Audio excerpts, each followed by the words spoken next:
Today I'm going to try and keep this video as short as possible. It's about a site that's recovered from a very heavy slap. It's a big site. This is freeonlinegames.com, as it says up here. They got hit very hard in late 2012, and although I didn't take any of the metrics that were relevant then, I want to go through now what they've changed, what they seem to have changed from the outside, and how that's got them back at number one in Google for their term. So first of all, we'll have a little look at the linking. Just look at the basic stuff. I just want to give you an idea of some of the things, and some of the things that have seemed very counterintuitive, which is why I think it's important to reduce the fear and show you that the obvious stuff, the basic building blocks of SEO still work. Now, they had the slap, they were still on page 1, but there were 7 or 8 on page 1 for the terms free online games, and they also try and rank for phrases like online games and free games and things like that, as you might expect. The underlying number of links created per day was a few hundred, and this was probably natural links created by people actually telling other people about the games they'd found on the website. What they did more or less straight away, if you look at these peaks here which start in December, which is soon after the slap, and these peaks again which have restarted here at the end of February and early March, is they seem to have openly decided to create links. They've created links themselves at a high level. This sort of level down here is the background level that they had traditionally. So they've gone out and they've created links. Now, you've just been given an over optimization and a penguin slap, and you've decided to go out and create links. Is that counterintuitive? Why did they do it? Well, if we have a look at the anchor text and we have a look at this, is it cyan? Is it light blue? Their other anchor text, their anchor text variation is now 81.83%. So you have a look at these other colours here. Free online games, that's a couple of percent.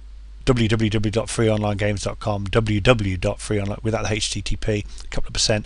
These are all a couple of percent each, and down here maybe 1%. FOG, which is their acronym for Free Online Games. Various things, including the raw URLs, are all in here at a couple of percent each. But their anchor text variation is now at 81.83%. I can tell you that this was below 60%, so they've hugely increased this.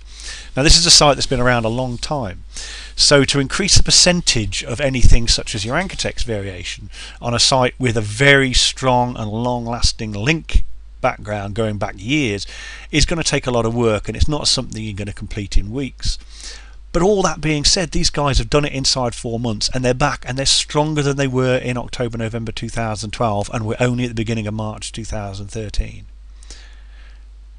And they've done it by creating more links after having an optimization slap. Okay, I'll just show you something else that they seem to have done, which we'll go to Alexa to do. This is Alexa's freeonlinegames.com, and we're having a look particularly at time on site. The 3 months, they've managed to increase the amount of time on site by 7%. Overall, so that's the big one. That's the big trend. The last 90 days, 7%. Over smaller time periods, there is more variation, as anybody who knows statistics will verify. And you can see the line probably started here at about 3.7 if you were going to do a median line, and it's probably drifting up slightly to just about touch 4 minutes now, which isn't particularly good. The average time on site of 4 minutes is not brilliant, but it's not bad. But over 3 months it's gone up by 7%, which is a lot. Again, we're talking about a site with a long background, a site that's been there a long period of time, a site that ranks under 4,000 global rank for Alexa. So it's a pretty hefty site. You know, a lot of people looking to get below 50,000 or 100,000 think their site's a success. These guys have had it below 5,000 for years.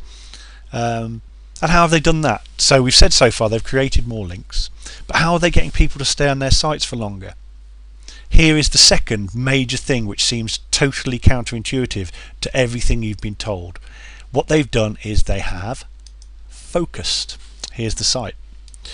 Now, when I came on here a few months ago, because I'm looking at sites like this, I actually was thinking of creating a site like Free Online Games, which is quite fortuitous that I sort of followed its progress. I saw it drop down to sort of number 8 or 9 on page 1 in Google. Now it's back at number 1 for its key search terms.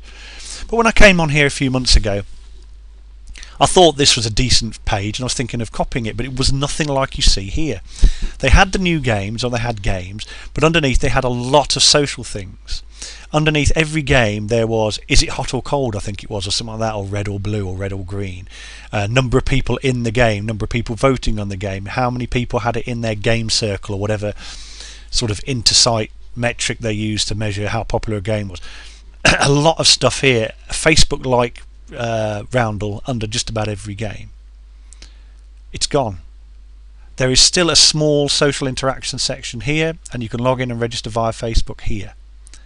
But the rest of it's gone. They have removed 90% of their social interaction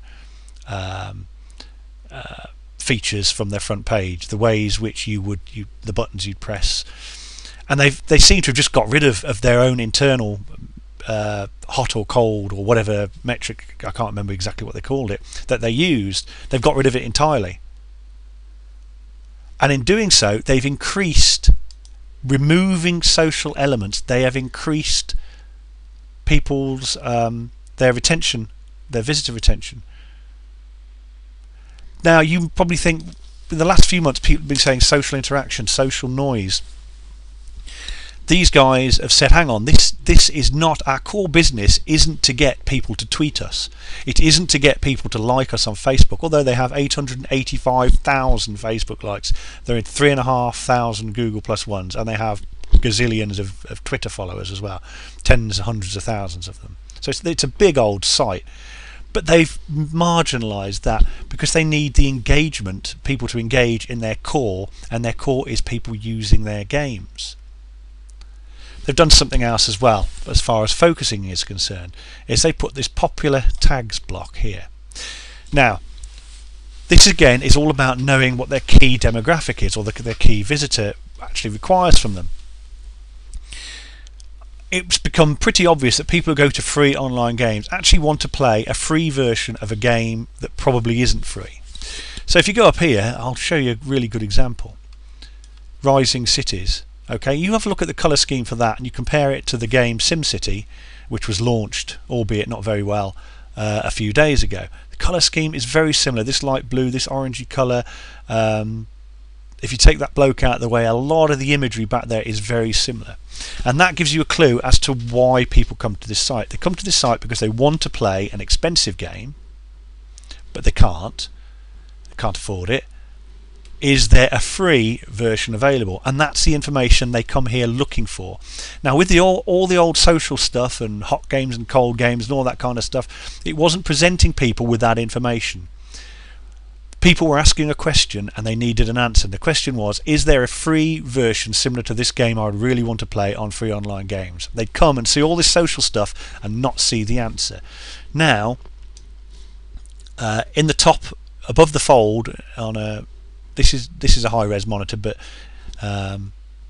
it's above the fold. I think it's above the fold on 1680 by 1050 monitors as well. Is the popular tags. So they're saying, oh, okay, it's a strategy game I want. It's a fighting game I want. It's a maze game, bike game, ergon game, X game, whatever. Here are the top games here,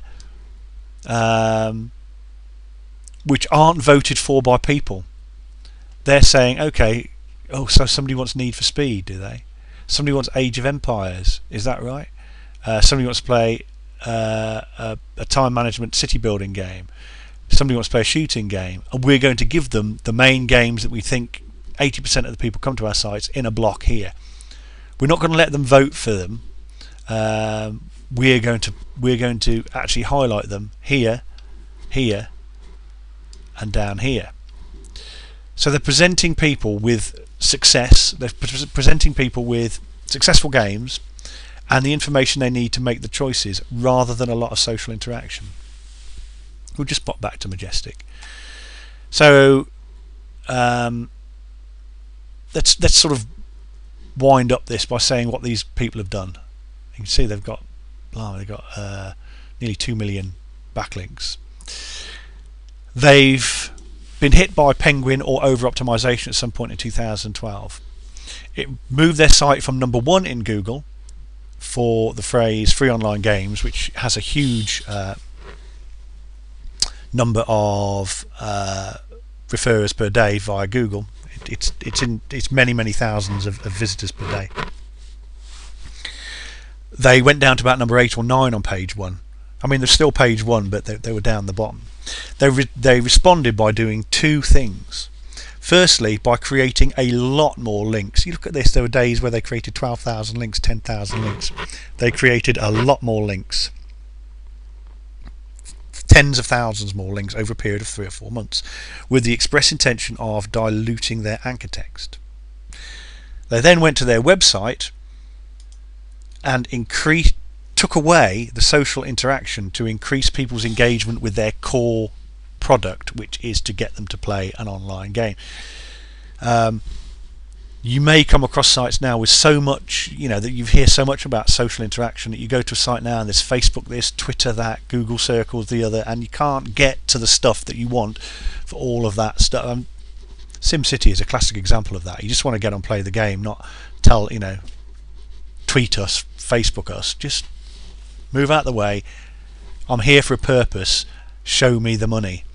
And they've done that. The figure that's missing, the figure I really would love to know, is their profitability over the last few months. How has that increased? All the metrics seem to suggest that they are now probably making more money than they were 4 months ago, and that the slap that they got back in the end of 2012 was probably a blessing in disguise.